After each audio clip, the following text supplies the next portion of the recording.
On episode 391 of the 40 Plus Fitness podcast, we meet Kristin Jones and discuss her book, When Food Is Your Drug. You can find the full show notes for this episode at 40plusfitnesspodcast.com/391. Have you decided you're ready to make a change? To reclaim your health and fitness? The 40 Plus Fitness podcast is here for you. I'm your host, Alan Meisner. I'm an NSAM certified personal trainer with a specialization in corrective exercise and fitness nutrition. Let me be your coach as you find your way on your health and fitness journey. All right, let's go. You've probably heard this one, but I'm going to ask anyway. When is the best time to plant a tree? The answer is 20 years ago. When is the second best time? Right now. You're listening to a health and fitness podcast, so I know you want to improve one or both of those. If you're feeling a little lost, I understand. There's a lot to figure out in an ocean of information, but don't let that stop you. Now is the time to take the wheel. Now is the time to press the gas. Now is the time to head towards the life you want. And if you need a little help navigating, I'm here to help. Go to 40plusfitnesspodcast.com/now and book a complimentary 15-minute consult. I'll share a 3-step process to ensure you know where you're going and the right way to get there. Pause the podcast now if you need to and go to 40plusfitnesspodcast.com/now. You'll be glad you made this call. Our guest today is a former middle school teacher teaching English and history. She turned into an online wellness coach and a best-selling author. Through the Kristin Jones coaching, she helps women address and manage their emotional eating issues and rewrite their relationship with food. With no further ado, here's Kristin Jones. Kristin, welcome to 40 Plus Fitness. Thank you so much, Alan. I am so honored to be here, and I'm really, really excited to share some knowledge and share some things with your audience. I'm really, really honored to be here. So thank you again. Well, you know, I have the low voice, so it's pretty clear I'm the guy on the show right now. But and so, you know, you're talking about emotional eating, and to me, in a lot of ways, when I first started getting into the book, I was thinking this is a predominantly female issue. You know, as a guy, like you even said in the book, we don't typically sit around talking about food. But I will tell you that I have male clients that have emotional issues with food. And I have female clients that have emotional issues with food.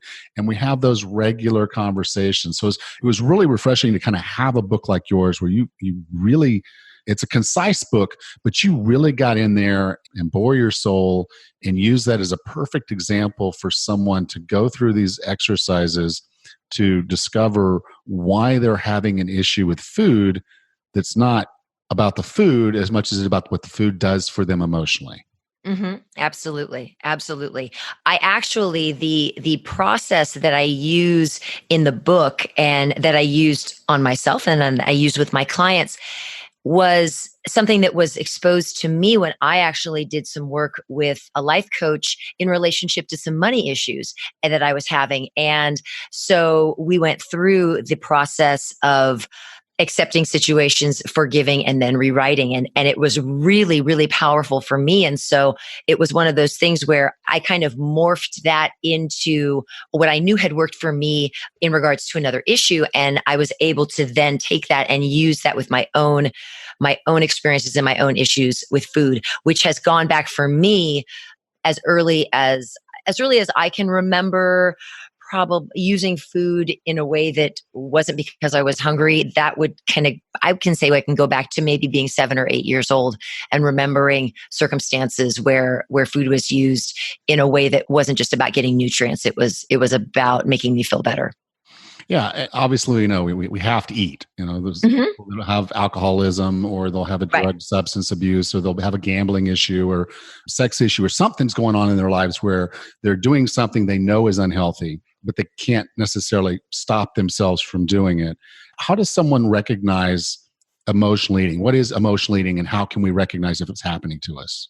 Emotional eating, to a certain extent, there's I would say most of the population, and this would include men as well, have had at least one instance where they have responded to something that has happened to them, and their response was to expressing, or maybe they even did express it, but they would use food as a way of making themselves feel better. So when we think about it in very, very basic terms, probably everyone at some point has used food either as a celebratory device or used it to make themselves feel better. It's when emotional eating, when it becomes your regular go-to option instead of expressing your emotions, instead of communicating, you turn to food instead of dealing with the situation directly. That's when, and it's done on a regular basis. It's something, it's kind of your crutch that you use to get through life.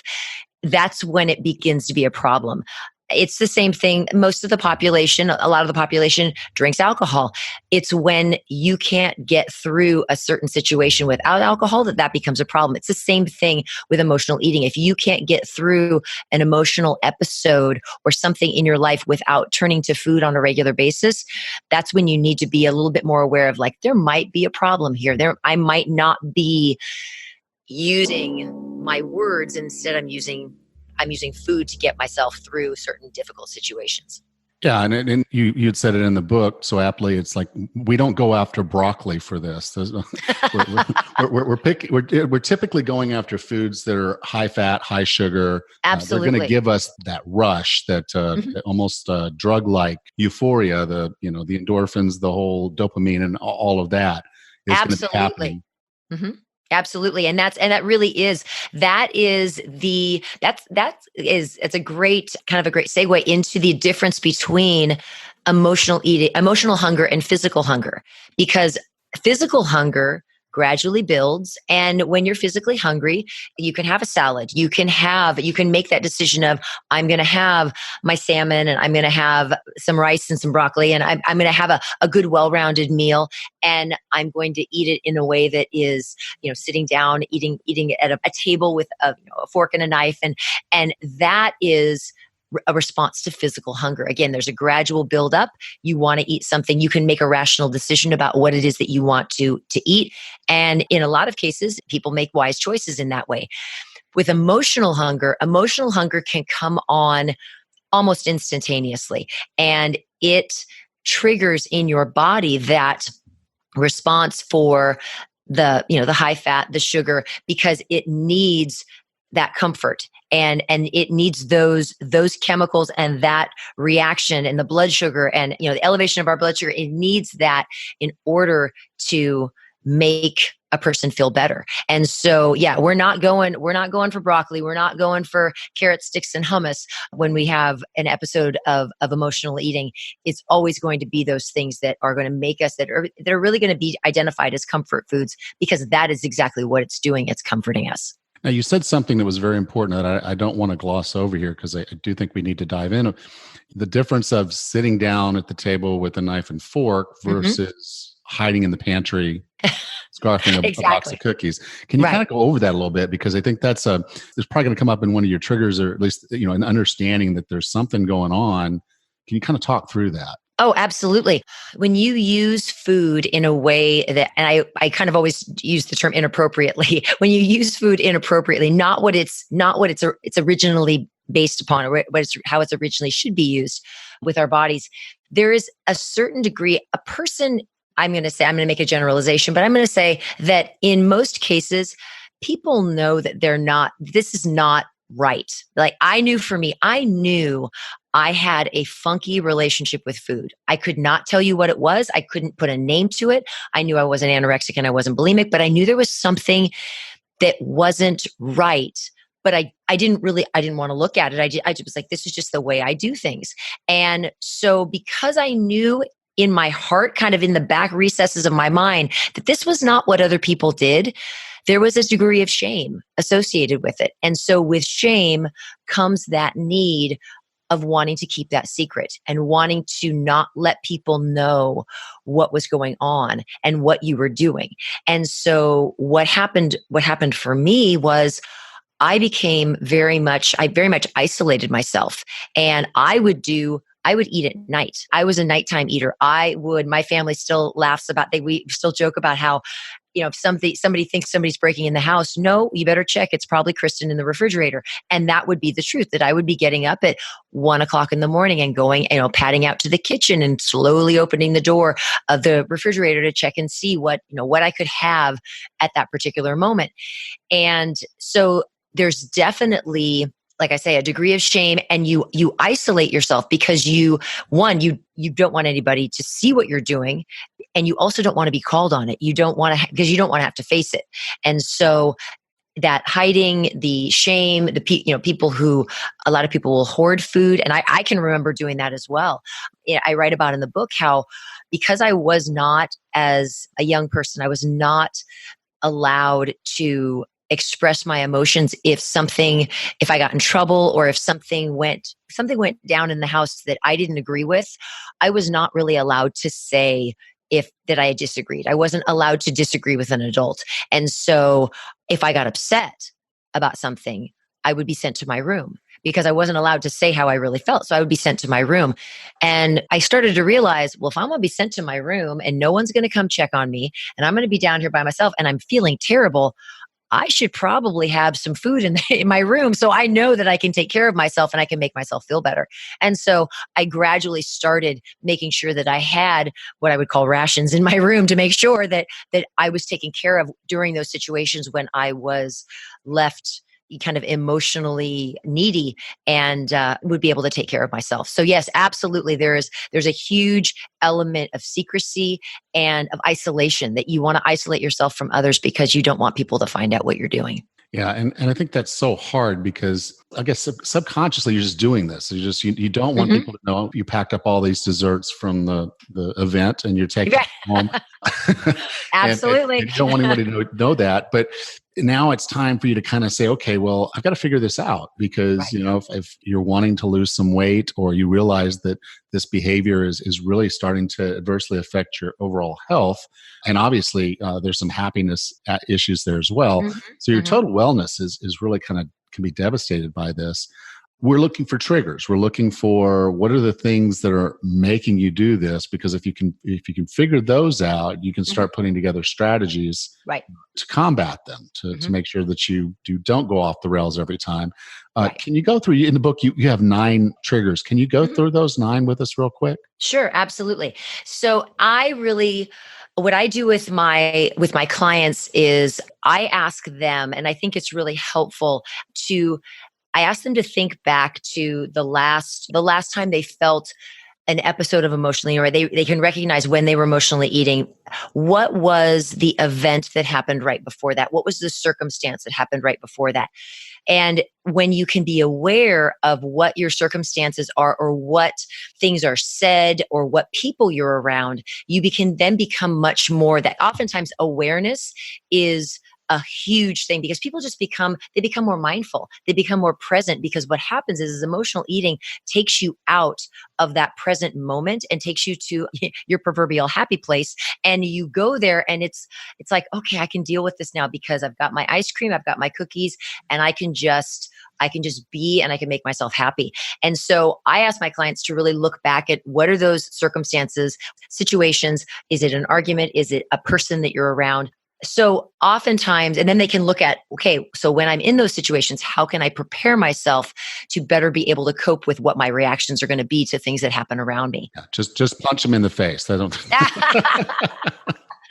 And sometimes it really is recognizing that there are people that set you off, and that there are people, and oftentimes it just takes one time of actually, it's more about communication than anything else. A lot of times it's people don't know, or for me, I wasn't allowed to really say how I felt. And so I would just swallow my feelings. Well, when you swallow your feelings, there's got to be something along there with you. You got to be swallowing something. And so for me, I would swallow my feelings and I would want food, because I knew that I was keeping all this stuff inside me, and it really, in theory, had to be fed. And so I would keep all this inside. Then it gets to the point of being able to, how do you appropriately communicate with people? Because if you've grown up and never known how to communicate with somebody, or how to communicate appropriately, I know for me, I could keep it inside for a long time. And then I'd decide that, okay, now it's time for me to communicate. And I would come out like a howler monkey, and I would just start, they would be completely out of control. So learning how to appropriately communicate with people is really important. But the nine most common triggers that based upon research, they show the first one is a pretty obvious one, and that's a lack of intimacy.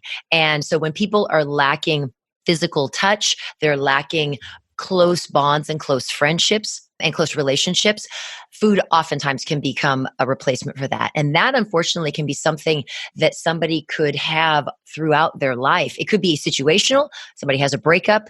They use food as a way to comfort themselves because their partner's no longer there. But some people, if this has gone on for most of their lives, and this is something that they didn't have a lot of physical intimacy or emotional intimacy when they were young, this could be a problem that they've never learned the skills to be able to allow themselves to be intimate with another human being, but they can be intimate with food. So the second one is, as I talked about, feelings of shame. That can be feelings of shame based upon circumstances, trauma, feeling that a person feels that they've done something horrible and they can't forgive themselves. And so that they end up feeling like they need to continue to punish themselves. And so that's how they end up using food in that way. Again, very, very closely parallels what alcoholics and what drug users do as well. Because again, food can be and is for many people an addictive substance. Fear of challenges. Oftentimes people, if they are in a situation where they don't, and again, a lot of it is avoidance. If they want to avoid a situation that makes them uncomfortable, they turn to food. So a lot of people who have a fear of failure, they don't want to be confronted with challenges. And so instead of actually facing a challenge, they recede back and they find comfort in avoiding it and using food as a way of avoiding. Again, fear of judgment is probably this really parallels eating disorders pretty significantly. I mean, I consider emotional eating an eating disorder, and it really, the fear of judgment by others is actually a fear of judgment for you're judging yourself when it comes to your own body. And oftentimes people have such high expectations for themselves that they are so hard on themselves and they fear judgment. And it's not that it's what they want their bodies to be perfect. They want their bodies to look in a certain way. I know I really felt that was really important.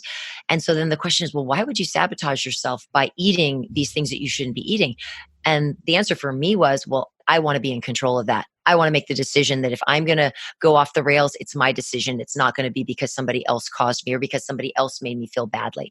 So a lot of it has to do with control as well, again, which is a common thread with people with eating disorders. The fifth one is conflict avoidance. Oftentimes, when you don't want to have an argument with somebody or you don't want to face up to emotions and circumstances, it's much easier to hide in a meal or hide in a bag of potato chips or hide in that Haagen-Dazs ice cream. So that is another very easy and common way for people to distract themselves from actually facing uncomfortable emotions. Probably the most common one is boredom. I think that a lot of people use food as a way of just getting themselves through the day because they're bored and they don't want, a lot of times they're bored and they're, again, trying to distract themselves from not wanting to deal with difficult situations. I'd have to say number 7, the self-sabotaging beliefs, that kind of goes along with the shame. When you sabotage yourself, then no one else, it's not because somebody else, you're in control of it. You're doing it yourself. And that is something that, again, control comes back to being a huge issue. I know for me, there's a portion in my book about the issues in my family growing up where there was food that I was not allowed to eat. And I really believe that when we deny anyone of anything, it makes us want it even more. That's why I have kind of an issue. I do have an issue with diets only because when you deny somebody something, they want it so much more. So I think if someone's going to go on an eating plan or eat their meals, they have to have some indulgences, a little bit of something, because when we completely deny ourselves things, oh gosh, we want them so much more. And so rebellion for me was because I was denied these foods when I was a child. It made me want them so much more. And they became a reward. They became like a treat when I really wanted to feel better. And the last one is kind of goes along with shame. And that's people who are victims of trauma, whether it's physical, sexual, or emotional trauma, again, there's that degree of shame that they feel they have to continually punish themselves for something that was completely out of their control, but it makes them feel it just makes them feel better. And again, they're doing it themselves. They have that control piece, and no one is doing something to them. So those 9 triggers, again, they can manifest themselves and present themselves in a very different way for each person. But what I would recommend to anyone is look back at the last couple of times where you realized that you probably ate some things that you didn't need to eat, or that you ate for reasons other than hunger. And what were the things that preceded that? And what were the emotions that, more than anything, the emotions that preceded it? Yeah, I found myself kind of having 2 of those triggers that back in the day. The first being boredom. Yeah. When I was working a hard job and I was traveling a lot, I'd get home and I'd run by the grocery store and I'd pick up a bunch of crap. And then Sunday morning, I'm just sitting there watching infomercials and those talk shows, political talk shows, and I just say I'm just going to lay here and use my thumb and then my forefinger and other thumb to just eat this bag of Tostitos. Right. And it was that. I was considered it relaxing. I considered it resting, but it was the comfort of the food. It was the comfort of my couch.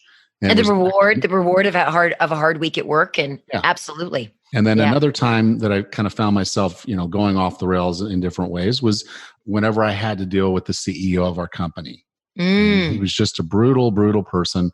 We're wired very much the same way. So the 2 type A red guys, and so whenever we were having a conversation, he had to be right and I had to be right. And, you get through with those situations and it'd be like, I just want a beer. Yeah. Or exactly. 5, and and so that's what I found is that those were the nights when I basically just went over to a restaurant called Portico and had me some beer, because I just felt like I needed to reward myself for not killing him that day. Absolutely. Absolutely. And as a teacher, I was a former middle school teacher, and I can't even tell you how many times one of the teachers at my school, there would be like an SOS email sent out to everybody, like, who has chocolate in their room? I just got done with the word. I just got done talking to the most horrific parents, and please, does someone have some chocolate? And that was a perfect. And at the time, we didn't even think twice about it. If 5 people would be like, "Oh, I've got candy in my room. Come on over." And so we would take care of each other in that way, but not realizing that those reactions were such an emotional reaction. And it wasn't that we didn't need the food. It was going to make us feel better. That chocolate was going to take care of things. And it was going to reward us for having to go through that horrible interaction. Yeah. Whereas I would have been so much better off to just go home, meditate for about 10, 15 minutes, fix myself a sensible dinner, and then turn on Netflix and forget the day, maybe just exercise, but you have to dive deep like that. I think this is kind of the core concept of your book is you're not going to get there until you do this deep dive. And you've got these great exercises that people can get a journal, sit down and just really start examining what's going on. Right. To kind of find those things that are making this happen, why you are the way you are, because you are the way you are, which kind of leads me into the kind of the process that you take to kind of get through this, because we're not going to cure ourselves. This is a lifetime emotional disease, for a lack of a better word. But you use 3 words that I think are really concise and really kind of say this is the approach, and it's accept, forgive, and rewrite. Can you take just a few minutes to walk us through that process? Sure. Thank you so much for asking. The process, again, throughout the book, I take my clients through a very deliberate, slow moving process, in a sense of, this is not something that can be dealt with in an hour. It's not something that can be dealt with in a day. This has to be gradual, because there are so many emotions that are associated with it, whether it be guilt, whether it be shame, embarrassment, that sort of thing. So my clients go through a process of not only examining where their triggers are, also what their limiting beliefs are about themselves, and limiting beliefs about who they think they are, and then who they know they are. Because so oftentimes, and in most cases, we are told who we are by other people, or people tell us, what they see in us. And most cases, that's not who we really are. And so we have these limiting beliefs. And oftentimes the limiting belief can be, well, I'm just big boned, or I'll never lose weight, or I never keep weight off. I always gain it back. And when you constantly have those tapes playing in your head, that's what you're going to manifest. That's what's going to continually come back to you.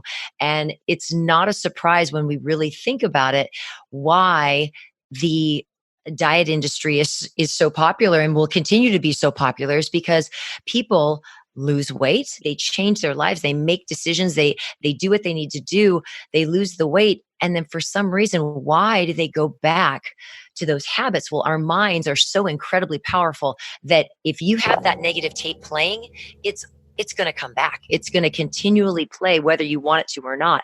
And so what I really take clients through is that idea of, I need to accept that this is what happened in my childhood, or what happened in my life, in whatever circumstance it is. I first need to accept and face that this is what happened.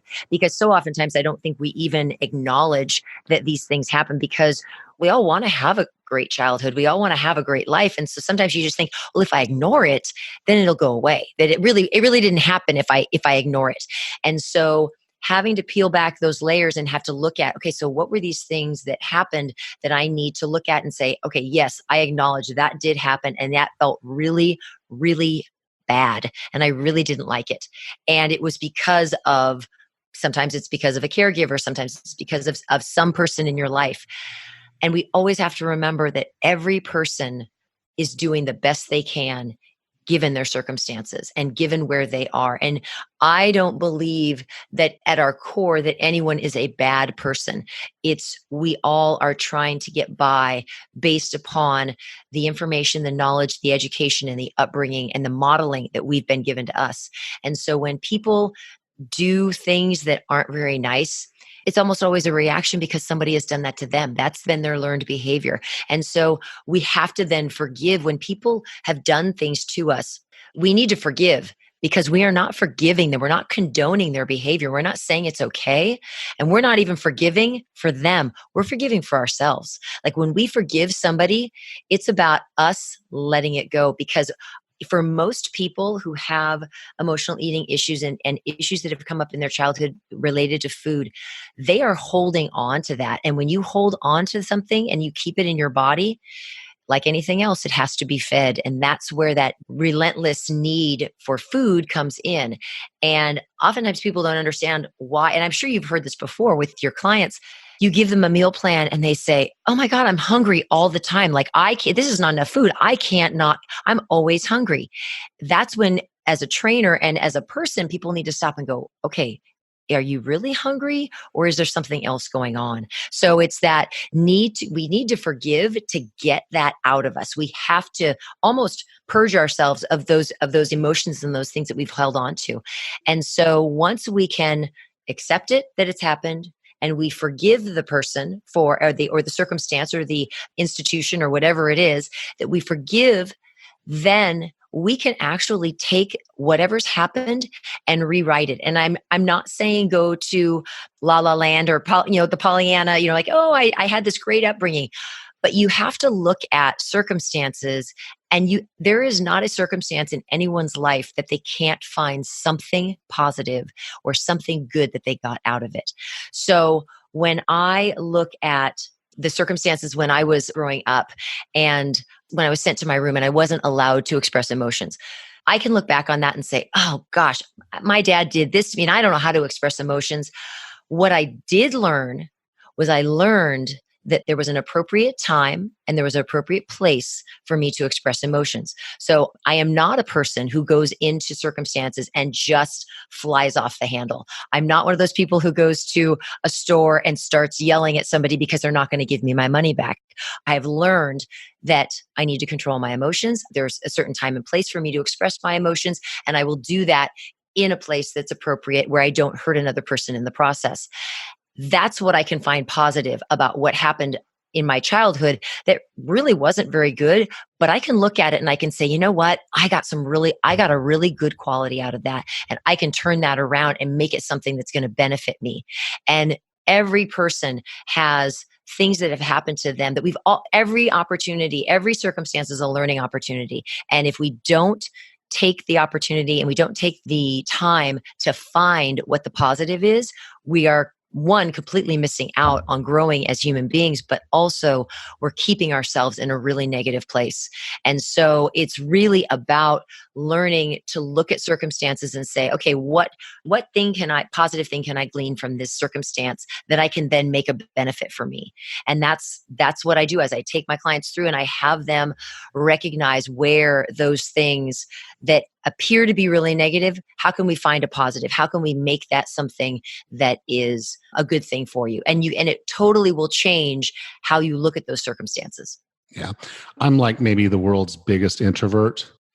And I was raised a military brat. We moved all over the place. So just people. And then, I made friends but not close friends, not until I was in high school. So I don't have any friends from before high school because that was when we settled down and I actually got to spend significant time with anybody. And I only have a few really close friends and they know who they are. But that being an introvert also, if I could look at it that way and say it's very negative. I don't like going into group situations. I don't typically like parties and events and things like that. If there's going to be a lot of people, particularly if the people are going to be close together, that's just something I get very uncomfortable with. And that emotionally affects me. But on the positive, if I want to rewrite that, what I do have is this capacity to be comfortable in my own skin and be alone. I don't have to have people around me to make me feel comfortable. Right. I can sit in a room by myself, read a book, write something, watch a show, go for a walk. I used to have whole days where I tried to avoid hearing a human voice. And so I see that as a positive in that I don't have to have someone around me 24/7 to feel good. I do that for myself. So just kind of taking your approach there with the rewrite, that's my rewrite on that piece. Absolutely. And as you were speaking, one, we sound incredibly alike because I'm the same way. And for me, I recognize that social situations are a trigger for me. I am very uncomfortable. I don't like, because I've had addiction issues in my family. I lost my brother to alcoholism. And so I don't like being around a lot of drinking. And so when there's social situations, I know going in, all right, this is going to be something that's going to be challenging for me. And oftentimes it can be a trigger for me to have an episode of emotional eating. And so I really have to be really, really aware of it. But as you said, what I have learned is because I was sent to my room and had to be alone so often, I've learned to be able to be alone and to be very, very comfortable and very happy by myself, and not that constant need to have interaction or have to have people validate me all the time. I can be comfortable, just doing my own thing.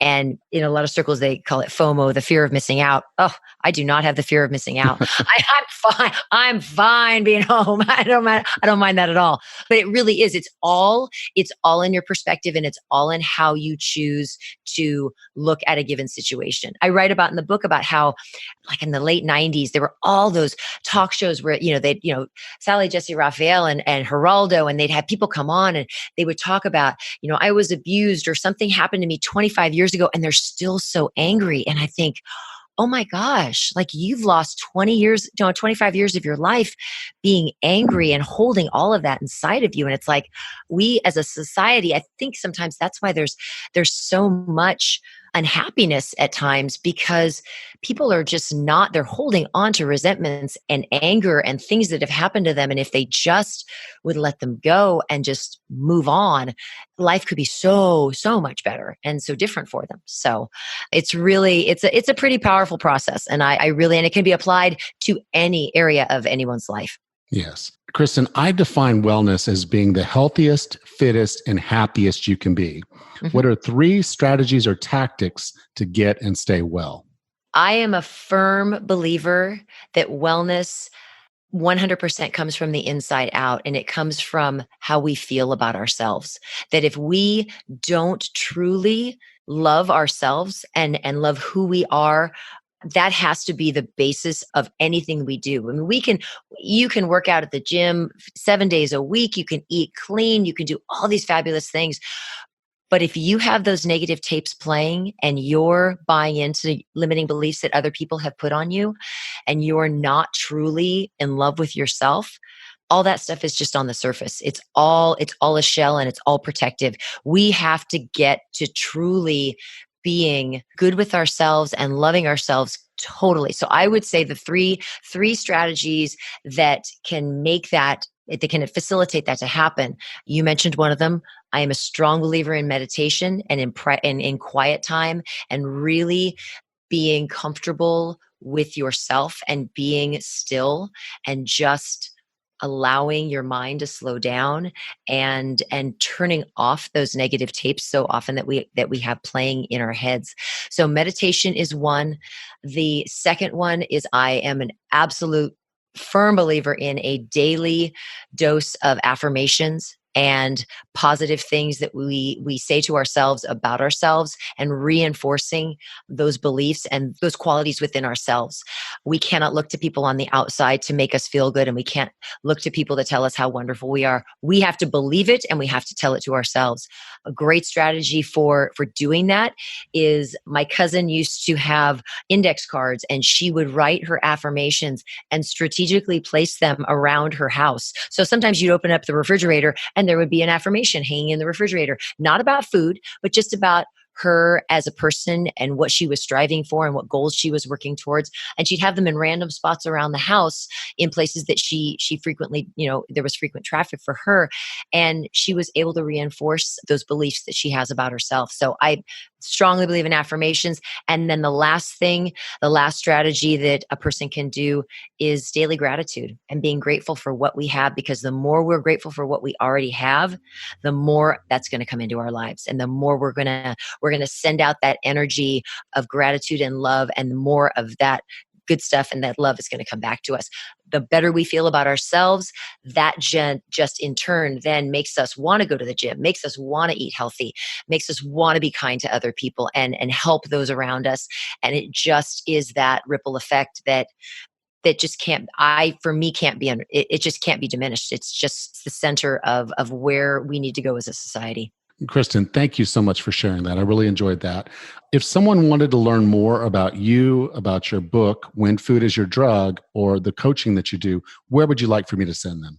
Absolutely. They can go to my website, www.kristinjonescoaching.com. And that's Kristin. There's a couple different ways you can spell Kristin. Jones is pretty easy, but Kristin is Kristin. And there is a quiz there about emotional eating. It's a great place to start to kind of get an idea about whether or not emotional eating is something that maybe you're dealing with. Maybe you have thought maybe that could be something that's going on with you. So there's a quiz you can take.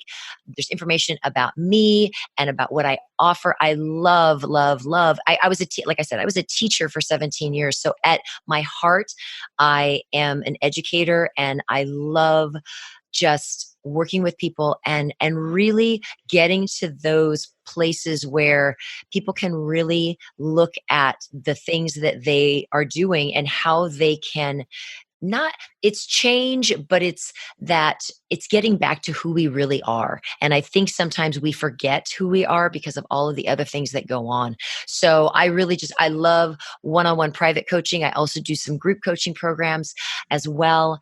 And I also have aspects of my business. I do nutritional guidance. I have workouts. I'm a fitness instructor as well. So whatever someone needs to create their best life and feel the best that they can feel about themselves every single day, that's what I want to do. And that's what I want to bring to people's lives.